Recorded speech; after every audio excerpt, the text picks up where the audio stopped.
What causes our body to heal? Have you ever gotten a cut? I'm sure you have, or a gash or a wound, and all we have to do is keep it clean. The body heals itself. There is a natural intelligence beyond our knowing or understanding that heals itself. You can watch it. They have those time lapses of the wound getting smaller and drying up and scabbing over and then scarring. It's a natural intelligence. It's the same intelligence that grows our hair, grows our nails, regenerates our skin, all of the cells of our body. We are continuing the reading. I'm Carla Elizondo, by the way, Inside Talk Show. It's an inside job of The Miracles of Your Mind by Dr. Joseph Murphy. And we left off yesterday him talking about the power of faith, understanding that it's not the things itself that we put our faith in that heal us if we have some illness that we're trying to get over, but our belief and our faith in that thing.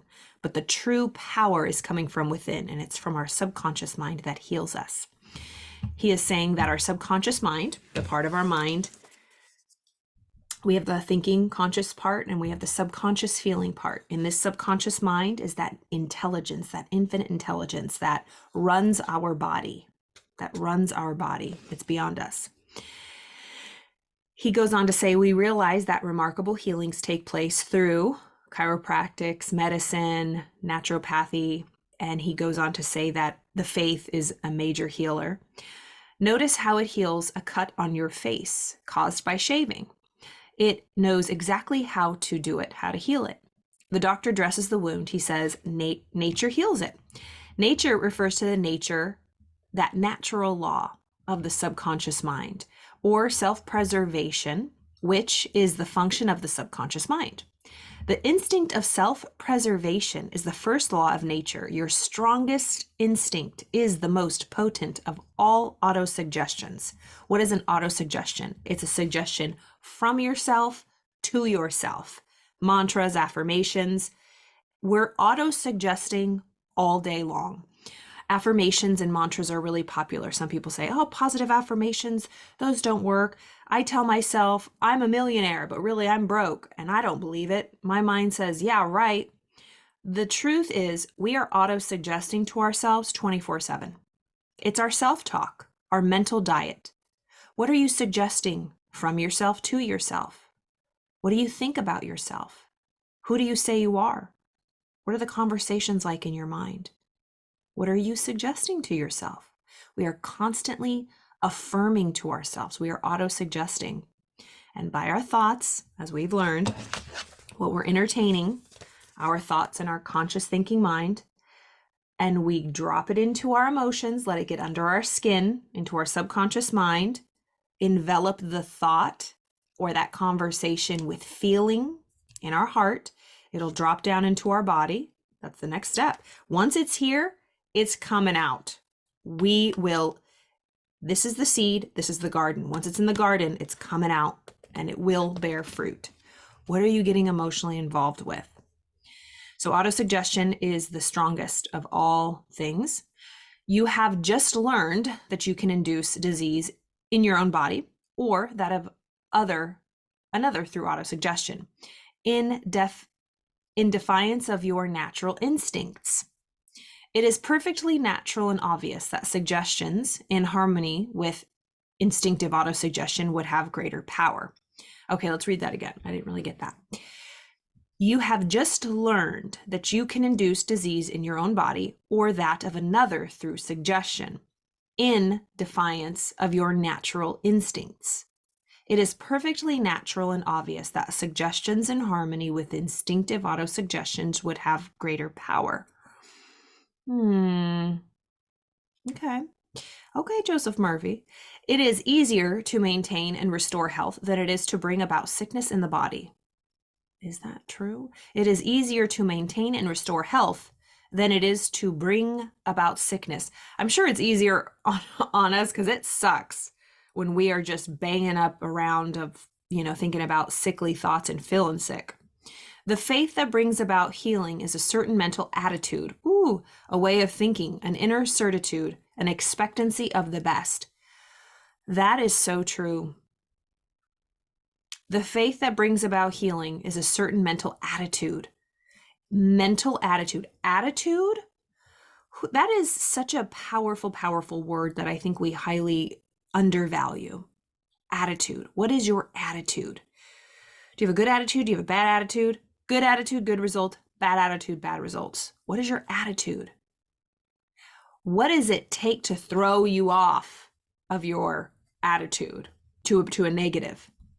Are you always in a bad attitude? What would people say around you? If you were to ask 10 of the closest people that you work with, that you surround yourself with, friends or family, what would they rank your attitude on a scale from 1 to 10? 10 being the best. You have such a great attitude and they love being around you. And 1, it sucks.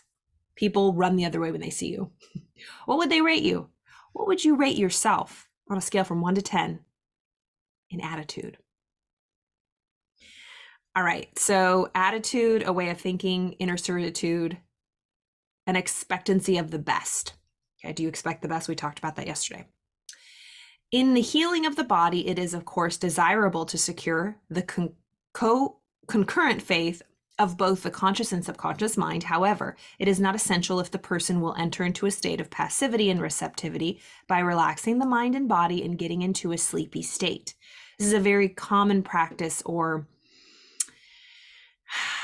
it's a tool. It's a way to relax, because the best thing, he says, in the healing of the body, in the healing of anything, right? In the healing of the body, it's desirable to secure the faith of both the conscious, have this work together. Your thinking and your feeling match, and it's just, congruent. You're in alignment. But it's not essential. We can shut this out and we can get into a drowsy, hypnotic, meditative state and just focus on this, because this is where the real power is. Get into a sleepy state. I have known people who have completely denied matter and their bodies, yet they received marvelous healings. So positive denial, denying the senses, shutting out the physical world, what you see, hear, smell, taste, touch, taking your attention away from what is. Because remember, what is just a receipt and a reflection of what has been emotionally involved with and now has come to manifested form. And if we continue to keep our attention on that, it's just a vicious cycle. So how do we stop it? How do we stop that train? How do we stop that momentum? By shutting out our 5 physical senses. Shh. Shh. I get it. It's a shitstorm right now. I get it. I am really overweight. I get it. I am addicted. I get it. This is really bad. And it's like, we're constantly like, look at that, look at that. Do you see that? It's like, yes, I see that, but I don't want that anymore. Well, you should look at that. But if we keep looking at that, it's not going to help. We have to turn to the solution. And oftentimes it's better to just, okay, let's restart. And that's really when we drop to our knees and pray, like, oh Lord, get me out of this.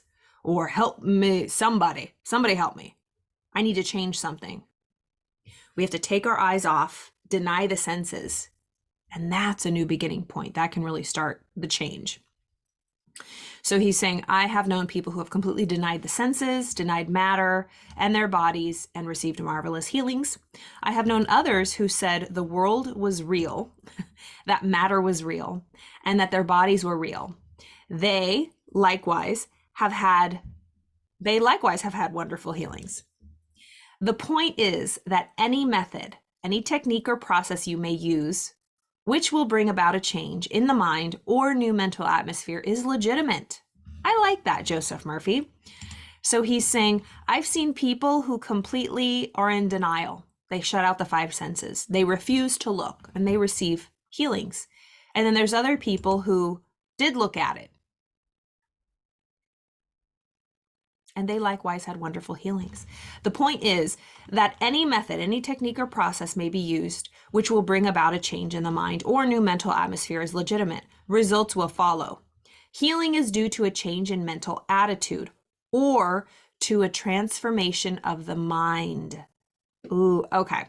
So I think he's saying, when I use the example of you look at it, I speak for myself, I guess. I can't look at something.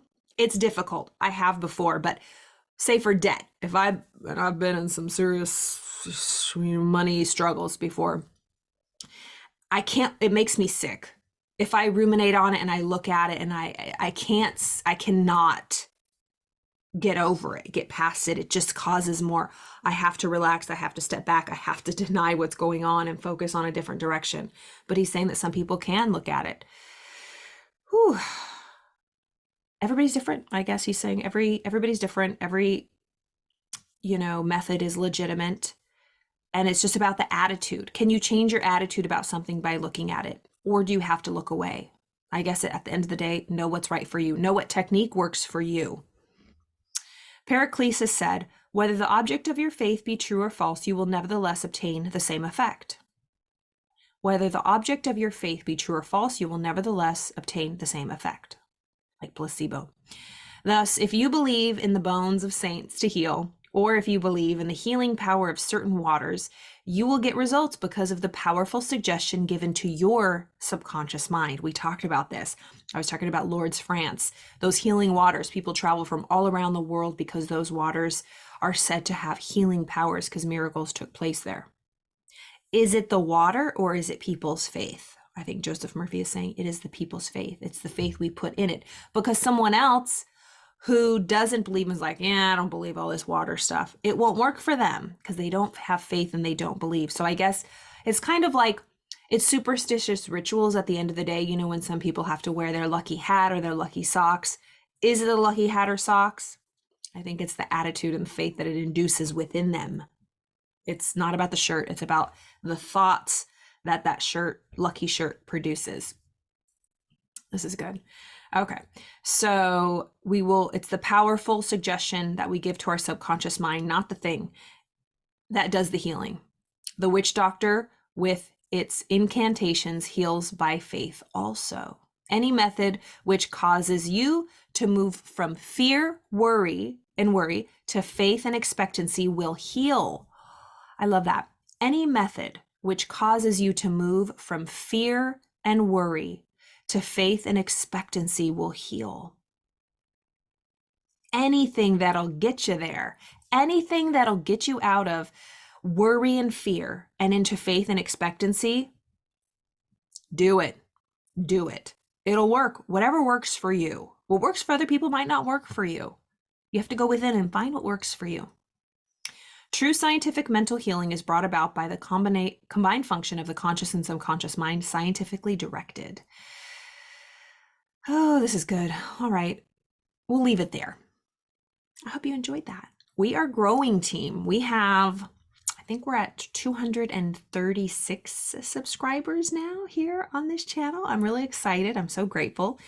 I love reading books. I love talking about it. I love kind of dissecting them and just really learning myself. And I love people who love to learn as well and expand their consciousness, awareness, knowledge, their mind, challenge points of view, be open-minded, never coming to conclusions. That's my motto. I want you to think about attitude today. What is your attitude on a scale from 1 to 10, 1 being really poopy, 10 being the best? What would you rate your attitude? What would people around you rate your attitude? Do you have a bad attitude? Bad attitude, bad results. Good attitude, good results. Your attitude is a culmination of your thoughts, feelings, and actions. What are your thoughts, feelings, and actions? What are you getting involved in? What are you surrounding yourself with? You can change it. If you feel like doo-doo, you probably got a lot of doo-doo going on in here and out here. If you feel great, you probably have great things going on in here and out here. You can always change it. Don't let anybody convince you that you have to stay anywhere you don't want to be, that you have to be friends with people you don't want to be, that you have to work somewhere you don't. And I'm not saying leave and be reckless and leave your job, but start working your way out. If you don't like your job, find a way out. There is always a way out. Just ask yourself. If you're really, really unhappy, the answer is just waiting. It's probably begging for you to listen. Something that I had on a sign, and I've been moving around a bit, so I don't know where it is, but I had 3 words above my desk. It was listen, hear, obey. Listen, hear, obey. First, listen, Carla. Listen to yourself. Listen to God. Listen. Shh. Listen. And then hear. Really take it in, soak it in, hear what is being said, not from my ego, but from deep within, a feeling. So listen and hear, and then obey, follow orders. Stop screwing around. Obey those inner directions, those inner thoughts, whether you like it or not, because it's direction being given to you. And it might require you to get uncomfortable. It might require you to start doing things you don't want to do, but you know you have to do. It might require you to stop doing things that you know you shouldn't be doing, that aren't healthy or conducive to your life and where you want to go and where you want to be. Listen, hear, and obey. Have a wonderful day. I will see y'all tomorrow.